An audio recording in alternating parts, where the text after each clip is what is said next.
감사합니다. 할렐루야. 네. 할렐루야. 자, 오늘 본문은요, 지난주에 우리 예수님께서 회당에서 더러운 귀신을 꾸짖어 내어 쫓으신 후에 두 번째로 행하신 행적인데, 그것은 극심한 열병으로 누워있는 시몬 베드로의 장모를 고치신 사건입니다. 자, 그런데 참 재미난 것은요, 회당에서 끝나자마자, 회당 설교와 이 축사 사건이 끝나자마자 주님이 이 시몬의 집에 가셨습니다. 아마도 회당에서 부탁을 미리 하였던 것 같습니다. 예수님, 제 장모님이 지금 극심한 열병 가운데 있습니다. 고쳐주옵소서. 그리고 또 실제로 그래서 시몬 베드로의 집으로 갔습니다. 근데 갔을 때 베드로, 안드레, 야고보, 요한 이 네 사람이 함께 시몬의 집에 갔는데, 또 이 네 사람이 함께 또 예수님께 강력하게 부탁을 했던 것 같습니다. 자, 그러자 어떤 일이 벌어지냐? 31절입니다. 우리 31절 다 같이 봉독합니다. 시작. 나아가사 그 손을 잡아 일으키시니 열병이 떠나고 여자가 그들에게 수종드니라. 할렐루야.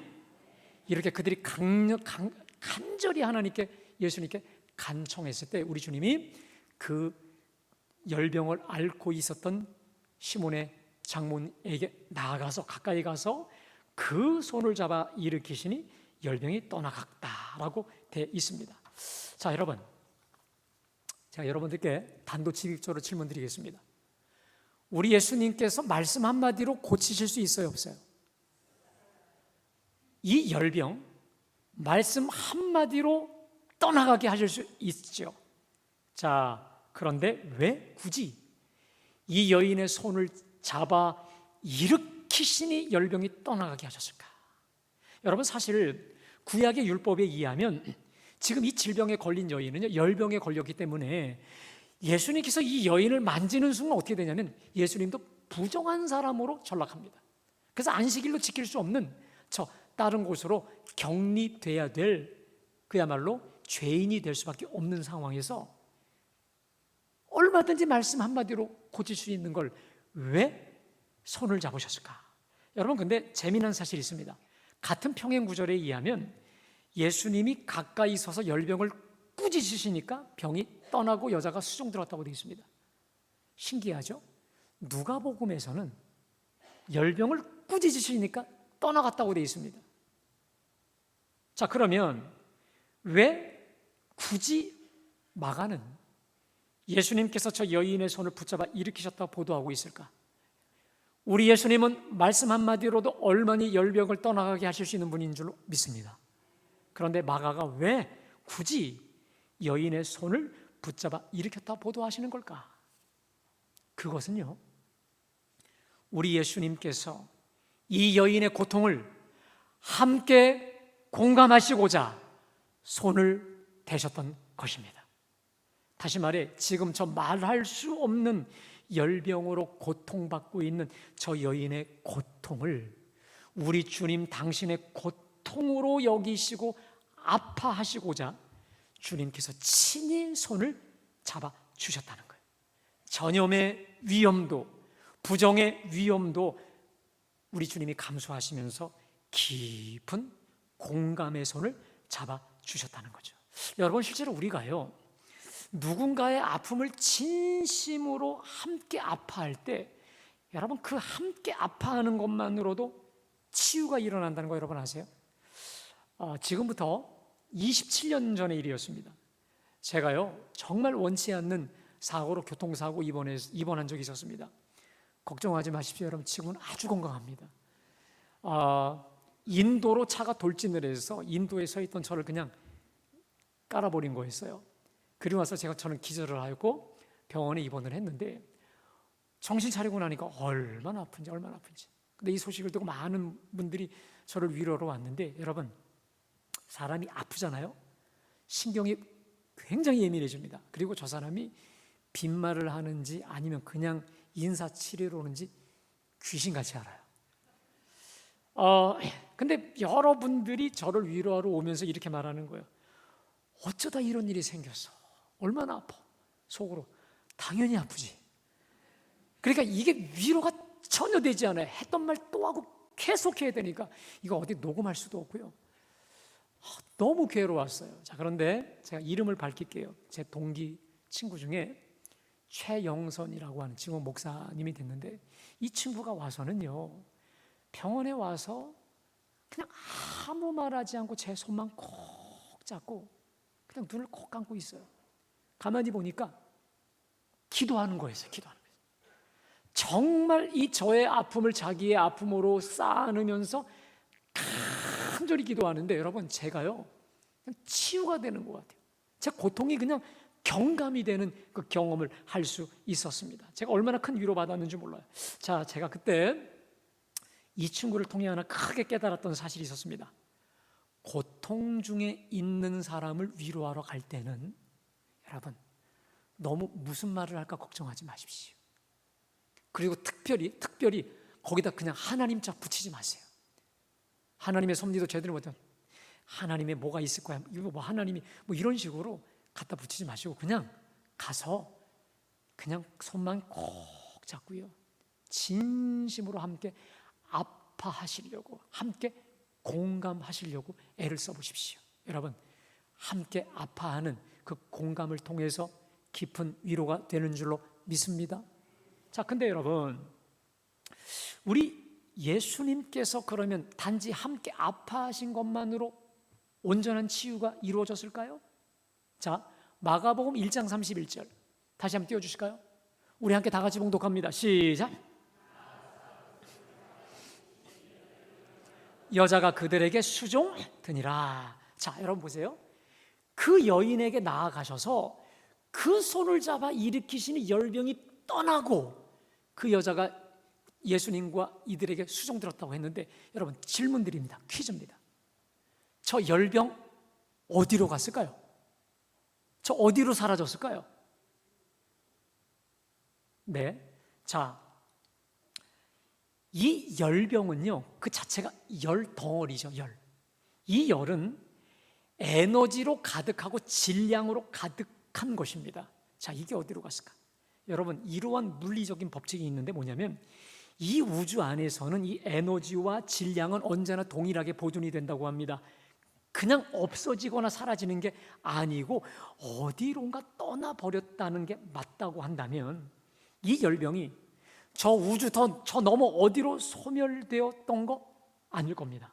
물론 열병은 어디론가 떠나버린 게 맞지만 우주 바깥 저 모르는 그곳으로 가버린 게 아니었습니다. 그럼 어디로 갔을까? 여러분, 이 신비를 마태는 기가 막히게 오늘 똑같은 평행 구절에서 이렇게 말씀합니다. 자, 마태복음 8장 17절입니다. 우리 다 같이요, 시작. 이는 선지자 이사야를 통하여 하신 말씀에 우리의 연약한 것을 친히 담당하시고 병을 짊어지셨도다 함을 이루려 하심이더라. 할렐루야. 다시 말하면 이 여인의 극심한 질병, 극심한 이 열병은 어디로 사라진 게 아니에요. 우주 저 바깥으로 없어진 게 아닙니다. 누가? 예수님께서 그 연약함을 짊어지시고 병을 담당하셨다는 거예요. 다시 말해, 당신 자신의 몸에 다 전가시켰다라는 것이죠. 이 김혜권 박사라고 하는 분이 오늘 이 구절을 이렇게 해석합니다. 한번 읽어볼까요? 자, 시작. 죽음의 열병을 빨아들이는 기구요, 동시에 당신의 생명력을 배출시키는 생명과 희생의 배출기관이었다. 여러분, 기가 막히지 않나요? 이야, 어떻게 이런 통찰이 있을까? 그러니까 예수님의 손은 저 여인의 죽음의 열병을 다 빨아들이는 기구였고, 동시에 당신의 생명력을 배출시키는 생명과 희생의 배출기관이었다. 그게 바로 치료로 이어졌다라는 거 아니겠습니까? 여러분, 이 얼마나 우리 주님의 놀라운 사랑이겠습니까? 자, 그런데 여러분, 정작 우리 주님의 입장에서 보면 우리 주님은 그 열병을 빨아들였다는 것에서 큰 소진일 수밖에 없어요. 절대 공짜가 아니었다는 거예요. 그래서 이 김혜권 박사가 이어서 의미심장하게 이렇게 말합니다. 띄워주실까요? 제가 읽겠습니다. 예수님께서 병자의 손을 그렇게 잡을 때마다 예수님 자신의 생명에는 감가상각작용, 마이너스 작용이 일어났다는 거예요. 그 열병을 자기의 몸에다 전이시키는 순간 그만큼 자신의 생명은 소진되는 것입니다. 한번 잡을 때마다 예수님의 생명력이 소진되어 결국 예수님의 육체에는 아무것도 남아있지 않고 고통, 죄, 저주만 남게 됩니다. 십자가에 못 박히시기 전에 너무나 많은 생명력을 소진하셨기 때문에 예수님 자신은 이제 저주받은 자처럼 되어버렸던 것입니다. 그만큼 많은 생명력의 피폐화와 소진을 경험했다는 것이죠. 여러분, 이런 생각 해보신 적 있으세요? 우리 예수님께서 일일이 손을 얹고 안수하시면서 고치셨던 그것이 바로 예수님의 소진이었다는 것, 예수님의 탈진이었다는 것, 예수님의 피폐화의 과정이었다는 거 여러분 아십니까? 그러면 우리 예수님은 그 탈진과 피폐화를 어떻게 극복하셨을까? 다음 주에 제가 말씀드리겠습니다. 어떻게 온몸의 모든 것이 다 저주로 피폐화되는 그것을 극복하신 유일한 방법이 있습니다. 그건 제가 다음 주에 말씀드리겠는데, 제가요 이분의 글을 읽다가 탐복을 한 게 있습니다. 그리고 깨달았습니다. 아하, 내가 이렇게 죄의 짐을 벗고 구원받은 게 이게 공짜가 아니었구나. 내가 죄로 인한 고통과 이 죄로 인한 질병의 짐을 벗고 이렇게 나음을 얻게 된 게 거저된 게 아니었구나. 그거는 바로 우리 주님께서 저 십자가에서 나의 연약함을 친히 담당하셨고 나의 병과 나의 짐을 다 가져가셨기 때문에, 다시 말해 우리 주님의 말할 수 없는 생명의 소진, 전적인 희생을 통해 얻게 된 구원이고 생명이었다라고 하는 것입니다.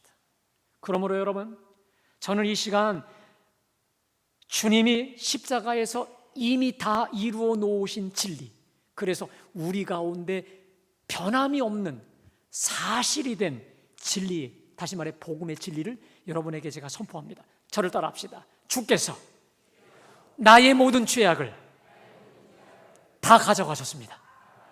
또 다시 다 따라합니다. 주께서 나의 모든 질병도 가져가셨습니다. 주님께서 나의 연약함도 모두 가져가셨습니다. 믿으세요?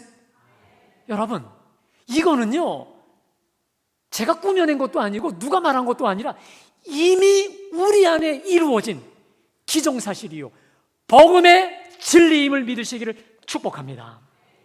바로 그래서 오늘 이 사실을 정말로 믿고 오늘 시몬의 장모가 붙잡았던 그 예수님의 손을 믿음으로 붙잡을 때, 간절히 붙잡을 때 주님이 우리의 질병도 우리의 나약함도 연약함도 다 가져가 치유의 역사 베풀어 주실 줄로 믿습니다.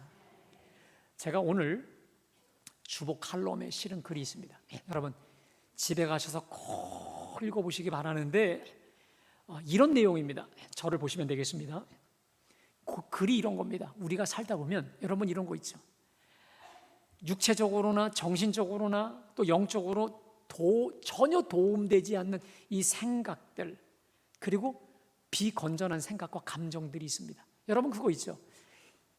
이러지 말아야지 하면서도 드는 염려, 걱정, 미움, 이거 정말 생각 떨치기 어렵거든요. 자, 그런데 이것을 처리하는 비법을 저 인도 선교의 처음 문을 연 위대한 우리 감리교 선교사 스탠리 존스가 터득을 한 내용입니다. 자, 한번 들어보세요. 나는 비건전한 어떤 정신적, 감정적, 윤리적, 영적 태도들이 있음을 잘 알고 있다. 그것은 분노, 원망, 두려움, 걱정, 지배욕, 자기 집착, 죄책감, 불순한 성적 욕구, 시기, 창조적 활동의 결여, 열등감, 사랑의 결핍 등이다. 근데 이것들이 건강을 해치는 12 사도들이다. 자, 그런데 나는 기도 속에서 그것들이 나타날 때마다 그리스도 안에 앞에 내놓는 방법을 터득했다.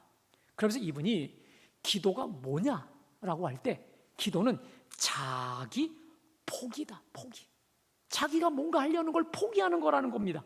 그래서 내가 아는 거 모르는 걸 다 주님께 내어 놓는 것이라는 거예요. 그래서 이 12가지 중에 어떤 것이라도 이분이 나타나면 기도 속에서 그것을 내어 놓는다는 것입니다. 그런데 이분 말에 의하면 이 12가지는 어느 누구도 생활 속에서 완벽히 거기서 자유할 수 없기 때문에 나타나게 되어 있는데, 이분이 터득한 게 뭐냐? 그동안은 이것들과 싸웠다는 거예요. 시기심 갖지 말아야지, 열등감 갖지 말아야지, 누구 미워하지 말아야지, 이렇게 격하게 싸웠다는 거예요. 근데 안 되더라는 거야. 그리고 자기 포기를 했는데 어떻게 하냐? 자, 요령입니다. 잘 들으세요. 그것들을 예수님 앞에 다 내어놓는 거예요. 그리고 이렇게 기도하는 겁니다. 따라합시다. 주님, 이것들을 가져가 주소서. 다시요. 주님, 이것들을 가져가 주소서. 여러분, 솔직히 말해 제가 여러분에게 오늘 말씀드린 이 예화는 제가 지금부터 31년 전 처음 대학 2학년 때 읽었던 내면 세계의 질서와 영적 성장 안에 나오는 이 고든 맥도날드의 예화입니다. 자, 그때는 이게 도대체 무슨 뚱구름 잡는 거야 했어요. 내가 노력해야지, 내가 분석해야지, 내가 싸워야지, 뚱구름 잡는 이야기인 줄 알았습니다. 그리고 얼마 전까지도 이게 이해가 안 됐어요. 근데 여러분, 기가 막히죠. 하나님은 오늘 이 설교와 더불어, 오늘 이 본문과 더불어 정확하게 이 예화가 떠오르게 하셔서 오늘 제가 여러분에게 전합니다. 제가 조금 철이 들어가는 것 같긴 해요. 여러분, 주님, 이것들을 가져가 주소서. 이게 얼마나 단순해 보이고 쉬워 보입니까? 근데 여러분 보세요. 이게 진리 중에 진리인 이유가 있습니다. 여러분, 제가 아까 여러분하고 같이 우리 선포했듯이 이미 2000년 전에 예수님은 우리의 이 모든 불순한 거 십자가에서 가져가 주신 줄로 믿습니다. 자, 보세요. 지금부터가 중요합니다. 2000년 전에 우리 예수님은 십자가에서 내 죄도, 죄의 짐도, 죄의 질병도 이 12가지 다 가져가셨어요. 아멘. 이게 복음이고 진리입니다. 우리 안에 이미 이루어진 사실입니다. 근데 중요한 게 있습니다. 문제는 2000년 전에 이루어진 이 객관적인 사실이 지금 나에게는 안 이루어진다 이 말이에요. 나에게는 이게 안 돼요. 여러분, 왜 안 될까? 2000년 전과 지금의 간격이 있기 때문에 그래요. 그러면 2000년 전에 이미 이루어진 이 진리가 지금 여기에서 현실화되게 하는 그 비법이 뭔지 아십니까? 따라합시다. 믿음. 할렐루야. 우리 중에 이미 이루어진 그 역사적 진리와 사실을 지금 여기에서 이루어지게 만드는 그 핵심 원리가 바로 믿음이라는 겁니다. 믿음으로 구하는 곳에 있는 줄로 믿습니다. 그게 바로 뭐냐? 여러분, 우리 주님은 이미 그 12가지를 2000년 전에 가져가셨지만 이 진리를 믿고 간절히 지금 여기서 따라합시다. 주님, 이것들을 가져가 주소서. 믿고 구할 때 2000년 전에 이루어진 그 사건이 여기서 현실이 되는 줄로 믿습니다. 사랑하는 여러분, 그래서 우리 다시 한번 믿음으로 선포하겠습니다. 주여, 이것들을 가져가 주소서. 나의 질병도 가져가 주소서. 내 열등감도 가져가 주소서. 내 연약함도 다 가져가 주옵소서. 여러분, 우리가요 진실한 믿음과 간절한 확신의 믿음을 가지고 구할 때 주님이 가져가 주시지 않겠습니까? 할렐루야. 여러분, 오늘 이 자리에 내 힘으로 감당할 수 없는 어떤 삶의 무거운 짐을 가지고 이 자리에 오셨습니까? 그게 무엇입니까? 오늘 저 시몬의 장모의 열병과 같은 열병입니까? 질병입니까? 비건전한 것인 줄 알면서도 나도 모르게, 나도 원치 않게 드는 이 생각과 두려움, 염려, 걱정입니까? 아니면 누구에게도 말 못할 나만의 연약함, 컴플렉스이십니까? 저는 모릅니다. 그러나 우리 주님은 다 아시는 줄로 믿습니다. 여러분, 홀로 끙끙대지 마십시오. 염려에 빠져서 혼자 뭔가 해결하려고 해보지 마십시오. 여러분, 자기 홀로 해봐야 자기 수준의 끝이에요. 자기 사이즈에 끝납니다. 우리 주님 앞에 낱낱이 믿음으로 아뢰고 맡기시기를 축복합니다. 따라합시다. 간절히 믿음으로 저를 따라합시다. 주여, 이것들을 가져가 주소서. 할렐루야. 간절히 믿음으로 확신 있게 주님이 주실 때까지, 가져가실 때까지, 구원해 주실 때까지 믿음으로 가까이 나아갈 때 주님은 반드시 우리로 간증케 하실 줄로 믿습니다. 오늘 시몬의 장모의 손을 붙잡아 주셔서, 그 손 꼭 붙잡아 주셔서 모든 것 가져가신 우리 주님의 그 손, 따라합시다. 능력의 손, 치료의 손, 구원의 손 강력히 붙잡으시기를 축복합니다. 그 손 강력히 붙잡으십시오. 오늘 제 설교 주제가 그 손을 잡아 일으키시니, 우리 예수님이 그 여인의 손을 잡았을 때 그 여인도 함께 강력히 믿음으로 잡았지 않겠습니까? 확신 있게 간절히 그때 열병이 떠나간 것처럼 주님은 지금도 저와 여러분을 향해 손을 내밀고 계신 줄로 믿습니다. 구원의 손, 기적의 손, 능력의 손, 모든 걸 짊어지신 그 손 강력히 붙잡고 진정한 기적과 간증과 우리 하나님만이 베풀 수 있는 하나님 놀라운 기적과 역사 날마다 체험하시기를 주님의 이름으로 축복합니다.